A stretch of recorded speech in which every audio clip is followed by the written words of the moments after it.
अनुराग ओझा को क्या जरूरत पड़ गई इंदिरा गांधी स्टेडियम में आने? पहले आपने झूठ बोला है, झूठ के लिए पहले आप माफी मांगिए। क्या झूठ बोल कि यहाँ पे सिर्फ दलित समाज आया है। अनुराग ओझा आया है, अमितेश पांडे आया है, मैंने यहाँ पे देखा कई मुसलमान साथी हमारे आए हैं। जब जब आरक्षण पर बात आएगी, आरक्षण खत्म करने की बात आएगी, तो अनुराग ओझा सबसे आगे खड़ा रहेगा। बताइए कि जो दलित, जो दबे कुचले लोग आगे बढ़ चुके हैं, उनको आरक्षण की क्या जरूरत है? एक चीज बताइए, आप दलित, कौन सा दलित ने अमेरिका में जमीन खरीद लिया, बताइए। 100 में 90 शोषित हैं, शोषितों ने ललकारा है। धन धरती और राजपाट में 90 भाग हमारा है। इनसे पूछिए ये बहुजनों के मसीहा बन रहे हैं, तो ये नारा किसने दिया था? कापी कलम देख के मत बताइए, बताइए किसने दिया था, बताइए नारा किसने दिया था? नारा किसने दिया था? कहाँ के? बिहार के थे, बिहार के लेनिन थे। मैं भी उसी बिहार से आया। कहाँ से हो? पटना से। मैं बक्सर से हूँ, जिसको कहते हैं बक्सर जिला, बघवा जिला, यारा जिला उखाड़ देला किला। बिल्कुल खिलाफ है। ये क्या है? ये क्या है? एक मिनट, आप हमारे तिलक लगाने पे सवाल नहीं पूछ सकते। बाथरूम साफ किए किसी के? आप चाहते हैं कि हम लोग आपके आंदोलन से चले जाएं? हमारे जाकर अलग करें, अलग करें। मैं यहाँ अलग क्यों करें? एक मिनट, अलग क्यों करें? भेदभाव क्यों करना चाह रहे हैं? ओझा दलितों का दर्द समझ सकता है। बिल्कुल समझ। मेरे घर पे आप चले जाइए, भाई गए हैं, मेरे घर पे सिर्फ एक फोटो लगी है, सुनिए, बाबा साहब अम्बेडकर की। अरे अनुराग ओझा पंडित दलितों का दर्द बता रहे, बताइए क्या? आप बताइए, मैं बता रहा हूँ। न तेरा है न मेरा है, ये हिंदुस्तान सबका है। नहीं समझी गई बातें तो फिर नुकसान सबका है। अभी हमारी मौजूदगी दिल्ली के इंदिरा गांधी स्टेडियम में है। यहाँ पे देश के तमाम जो दलित संख्या के लोग हैं वो काफ़ी बड़ी संख्या में पहुँचे हुए हैं, सिर्फ इसीलिए कि वो संविधान को बचाना चाहते हैं, आरक्षण को बचाना चाहते हैं। अभी हमारे साथ जाने माने सोशल एक्टिविस्ट ओझा जी हमारे साथ मौजूद हैं, अनुराग ओझा। बातें करेंगे अनुराग ओझा को क्या जरूरत पड़ गई इंदिरा गांधी स्टेडियम में आने? पहले आपने झूठ बोला है, झूठ के लिए पहले आप माफी मांगिए। क्या झूठ बोल? कि यहाँ पे सिर्फ दलित समाज आया है।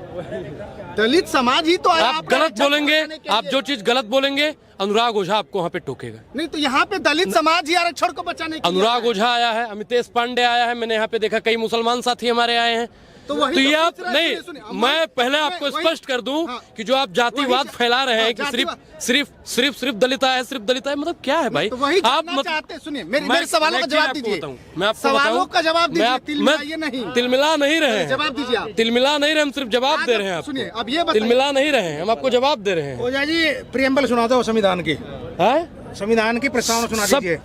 ओझा जी एक मेरे सवाल का जवाब दीजिए। काम की बात, बहुत अच्छी बात है। हाँ, मैं अनुराग ओझा को आरक्षण नहीं मिलता है। अनुराग ओझा को आरक्षण नहीं मिलता है। नहीं, आरक्षण हमको नहीं मिलता है। आरक्षण तो हम 50% की लिमिट है और 10% इन्होंने गरीब कोटे का ले लिया। ये उसका सुदामा कोटा, आप क्या कह रहे हैं कि वो नहीं मिलता? ये अंधेर गर्दी हो रही है ये 5% और कोटा ले रहे हैं 60%, और हम हैं 85% और कोटा मिल रहा मात्र हमें 40% भी नहीं मिल रहा। SC ST OBC को, उसको माइनॉरिटी को आप क्या कह रहे हैं कि ना कोटा नहीं मिलता? आपको पता ही नहीं है, काहे के पत्रकार हैं आप? आपको मिल रहा है 60% है, नहीं है मैं गिनाऊं? रिकॉर्डेड है, ये रहे लिखा हुआ है, एक चीज बताइए। हाँ एक मिनट, अभी मैं बताता हूँ।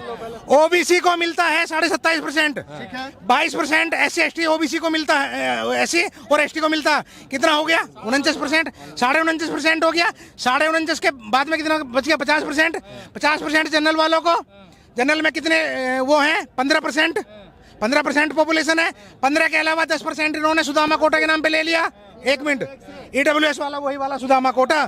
तो कैसे कह रहे हैं भैया? ये तो अब सबको मिला करके बात कर रहे हैं ना? किसकी? ना सबकी कहाँ बात कर रहे हैं?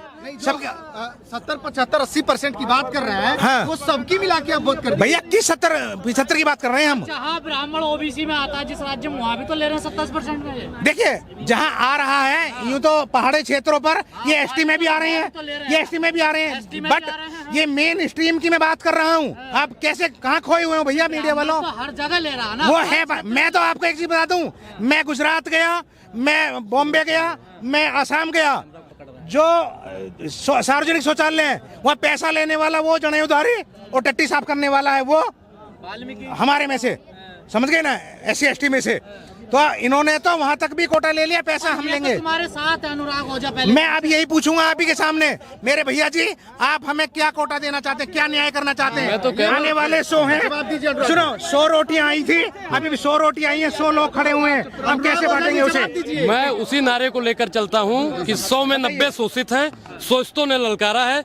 धन धरती और राजपाट पर 90 भाग हमारा है, तो 90 भाग उनको मिलना चाहिए। सुनिए साहब, जिसकी जितनी आबादी हो उसकी उतनी भागीदारी होनी चाहिए। हम लोग शुरू से बोलते हैं, आप लोग लगातार कवरेज करते हैं, दिल्ली में रहते हैं, आप लोगों ने देखा होगा। हम कहते हैं कि जो मनुवादी किस्म के लोग हैं, जो 7 जजों की बेंच थी, उससे जो जजमेंट आया, हम उसका घोर विरोध करते हैं। हम 21 तारीख को भी मौजूद थे दिल्ली में और आज भी मौजूद है। जब आरक्षण पर बात आएगी, आरक्षण खत्म करने की बात आएगी, तो अनुराग ओझा सबसे आगे खड़ा रहेगा। क्योंकि जो विरोध करने वाले लोग हैं ना, जो आज कह रहे हैं कि कुछ लोगों को ज्यादा मिल गया, कुछ लोगों को विशेष मिल गया है आरक्षण, कुछ लोगों को विशेष मलाई मिल गई है। आप एक चीज बताइए कि 50% आरक्षण आपको मिलता है। 60। एक मिनट सुनिए, अब ये बताइए कि जो दलित, जो दबे कुचले लोग आगे बढ़ चुके हैं, उनको आरक्षण की क्या जरूरत है? एक चीज बताइए, आप दलित, कौन सा दलित ने अमेरिका में जमीन खरीद लिया? आप बताइए, किस दलित भाई में जमीन खरीदेगा तभी आगे कहाँ बढ़ गए? आज भी जाति के आधार पर मारा जा रहा है, कहाँ पे आगे बढ़ गए वो? आप बताइए। ओझा जी, मैं आपसे एक सवाल करना चाहता हूँ। कपड़े पहनने लगे 2022 में होटल में जाकर दलित नहीं तो बिल्कुल खाना चाहिए, बिल्कुल खाना चाहिए। उस संविधान ने अधिकार दिया है, उस संविधान ने अधिकार दिया है। मैं आपको बता दूं, जब मनुस्मृति इस देश में लागू थी, तब मूंछ रखने पर और घोड़ी पर बैठने पर मार दिया जाता था। लेकिन जब से बाबा साहब का संविधान आया, अरे वही पकड़ेंगे, वही पकड़ेंगे।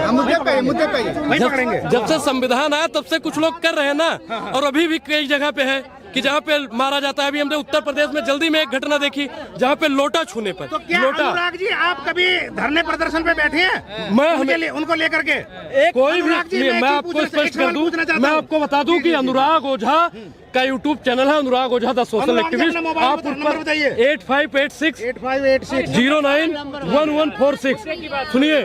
अगर मैं आपको बता दूं, एक चाटा भी किसी दलित भाई को मार दिया जाता है, मेरे पास फोन मैसेज या कुछ आता है, मैं उस पर वीडियो बनाकर अपलोड करता हूं। आप हमारे इंस्टाग्राम अनुराग ओझा गोंडा पर भी जाकर ये सब देख सकते हैं। और यहाँ पे कई लोग होंगे जो, सुनिए, यहाँ पे कई लोग होंगे जो मुझे देखते भी होंगे। नहीं, इनकी लड़ाई किसके खिलाफ है?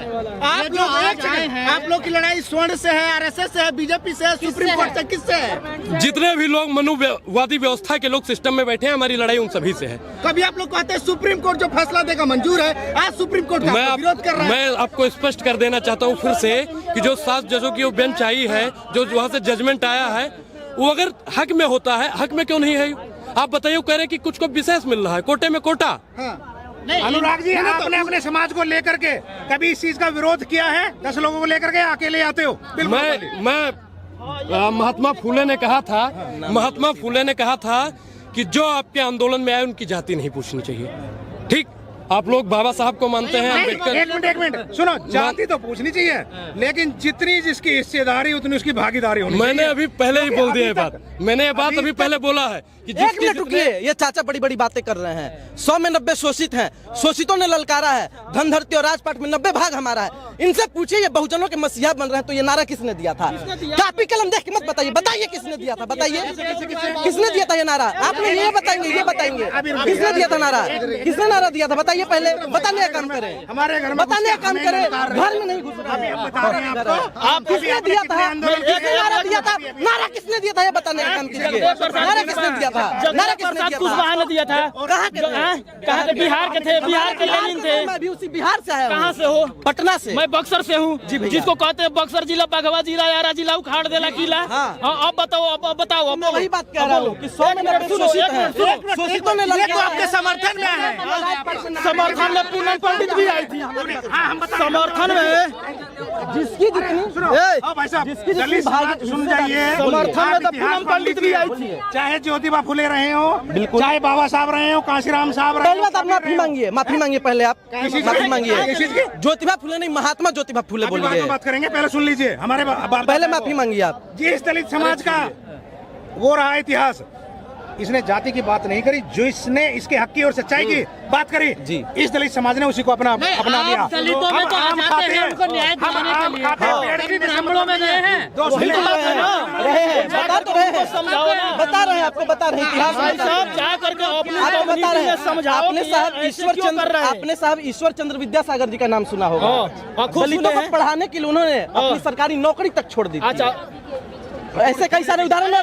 इस बात की भी सच्चाई है। अत्याचार कर रहा है दलितों पे, उनके लिए कभी गए आप लोग? हम बिल्कुल गए हैं। आपने गए हैं विरोध किया? गए हैं, विरोध किए। देखिए ये भाई साहब भी पत्रकार हैं, पटना से हैं। नेता बनने आप बिहार में कितना नहीं, विरोध किए भाई साहब? नेता एक क्यों मिनट बनना है? रुको है, रुको मुझे एक चीज़ है। बताइए, आप बिहार समाजवादी पार्टी ने 110 सीटें जीती हैं। भैया, और एक मिनट भैया, किसी अभी दल से हमारा 34 कोई मुस्लिम ने हाँ। 34 मुस्लिम जीते, 24 यादव जीते और 18 दलित जीते। लेकिन जो लीडर ऑफ अपोजिशन बनता है वो उसमें 5 ब्राह्मण जीते, 3 छोड़ के चले गए। जब एमएलसी का इलेक्शन हुआ भैया, 2 ब्राह्मण बच गए, 2 में से एक को उसने लीडर ऑफ बोलिए बोलिए, बिल्कुल बोलिए। अपोजिशन बना दिया। तो गद्दारी कौन कर रहा है अपने समाज के साथ में? वो मुझे बताएं। तो छोड़िए ना। जब आपने क्या विरोध किया? क्या मनोवाद के खिलाफ? बिल्कुल खिलाफ है। ये क्या है? ये क्या एक मिनट चाचा, ये सखा रखने कोई मनोवाद नहीं है हमारी बात। बेवकूफी के नाम देखिए, अगर हमारा मन करेगा, अगर संविधान ने सुनिए, कहा है। आप हमारे तिलक लगाने पे सवाल नहीं पूछ लैट्रिन सकते। बाथरूम साफ किए किसी के? सड़कों में लैट्रिन बाथरूम साफ किसी किए? का क्यों? देखिए एक मिनट सुनिए हमारी बात। किसी का साफ किया है? किसी का क्यों साफ किसी का करेगा? कि वो हजारों लैट्रिन साफ कर रहे हैं। मैं भी अपनी श्रद्धा जगा दूं। वो बातें पुरानी हो गई, अभी तो आपके सपोर्ट में आए हैं ना। डाइवर्सिटी तो सब में आना चाहिए ना। भाई साहब, में आना चाहिए हम ना। पहले ये बताइए, सपोर्ट में आते, देखिए सपोर्ट में आते, बोलिए। देखिए मेरे भाई देखिए, इनको समझाया नहीं जा सकता। कुछ लोगों के अंदर नफरत इस कदर भरी हुई है, ताकि आज जो है विकास किया जाए, तब इनका कुछ नहीं होने वाला है।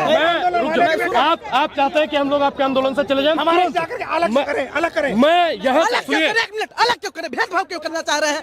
आज ये लोग भेदभाव दोबारा से करना चाह रहे हैं। ये लोग आरोप लगाते हैं कि ब्राह्मण भेदभाव करता है। ये क्या कह रहे हैं कि आप लोग हमसे अलग हटके कीजिए, हम लोग साथ में हैं।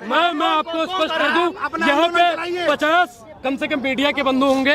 मैं सबसे बता देना चाहता हूँ कि मैं अभी जैसे दादा ने बताया कि यहाँ से चले जाइए, हम लोग बिल्कुल संवैधानिक तौर तरीके के माध्यम से, बिल्कुल शांतिपूर्ण तरीके से, ठीक है हम लोग गलत किए। एक मिनट भैया, एक मिनट बोल लेने दीजिए, एक मिनट। संख्या हमारी, मैंने अभी बोला आप सवाल ये है, आप लोग दलितों के आंदोलन में आते, ठीक है, सपोर्ट करने के लिए आते हैं, लेकिन आप अपने समाज को समझाने के लिए क्या कर रहे हैं? जो सुप्त चेतना, मैं महात्मा गांधी ने कहा था कि लंबी लंबी फेंकने से अच्छा इंच भर कदम बढ़ाना है। अगर मैं आज बढ़ रहा हूँ तो कल हो सकता है मुझे देख के सुन लीजिए। अनुराग ओझा दलितों का दर्द समझ सकता है? बिल्कुल समझ। मेरे घर पे आप चले जाइए, भाई गए हैं मेरे घर पे, सिर्फ एक फोटो लगी है, सुनिए, बाबा साहब अम्बेडकर की। और मैं आप कहेंगे तो मैं अभी आप बताइए, आप बहुत गलत है। मैं अरे सुन लीजिए, क्या दर्द होता है दलितों का, बताइए भाई। आप बताइए कि जो अनुराग ओझा पंडित दलितों का दर्द बता रहे, बताइए क्या दर्द आप होता है? बताइए, मैं बता रहा हूँ, आप सुनिए। आप बताइए कि उन जो जाति के आधार पर उनके साथ में भेदभाव किया जाता है, जो आज भी उनको अछूत समझाता है। मैंने गांव में देखा है, आज भी कई जगह ऐसा है कि जहाँ पे किसी कई जगह या पूरे देश में? पूरे देश मैं अपने गांव की साफ बता रहा हूँ, मैं भी पूरा देश नहीं घूमा। इसने अपने गांव का नाम लिया। मैं गांव का बता रहा हूँ, मैं समझाओ ना। हाँ, मैं गांव तक सुनो, मैं गांव तक ही सीमित हुआ। ये दादा आप पूरा पृथ्वी घूम चुके हैं। ना दिल्ली का जेबाद। तो आप भी तो थोड़े ही समय पर सीमित है। आज भी गांव, आज भी गांव में, आज का मामला हो रहा था, आज भी गांव में, मैं बता तो रहा हूँ। मैं आज आपको 2 लोग आने से क्या होने वाला है? सुन लीजिए, आप नहीं, एक मिनट, हम आपकी बात हम सुनते हैं, मैं आपका वीडियो आप भी मैं सुनिए, देखता हूं। बहुत अच्छी बात है, आपसे कोई बहुत नफरत अच्छी नहीं बात है, करता हूं, बहुत अच्छी बात अच्छा है। बोलते हो, लेकिन आप ये बात दलितों में घुसने के बजाय आप अपने कम्युनिटी में जाके मैं बता तो रहा हूं। तो उनको ठोकर लगेगी, आज समझदारी होगी कि भाई हम उनके साथ गलत कर रहे हैं कि सही कर रहे हैं। जो महात्मा गांधी बोले थे कि अछूत को मैं अपना अभिन्न अंग मानता हूँ, बताओ वही जो जनरल कैटेगरी वाले जो ब्राह्मण है, बताओ राजपूत विरोध करते ही नहीं है।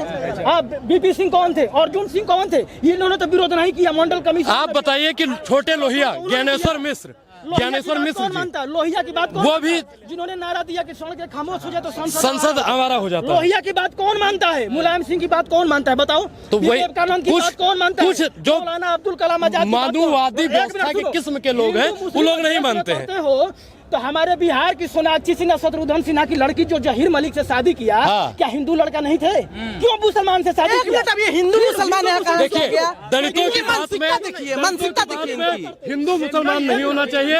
न तेरा है न मेरा है, ये हिंदुस्तान सबका है। नहीं समझी गई बातें तो फिर नुकसान सबका है। जो इसमें मिल गई नदियाँ, उसे भुलाया नहीं जाता।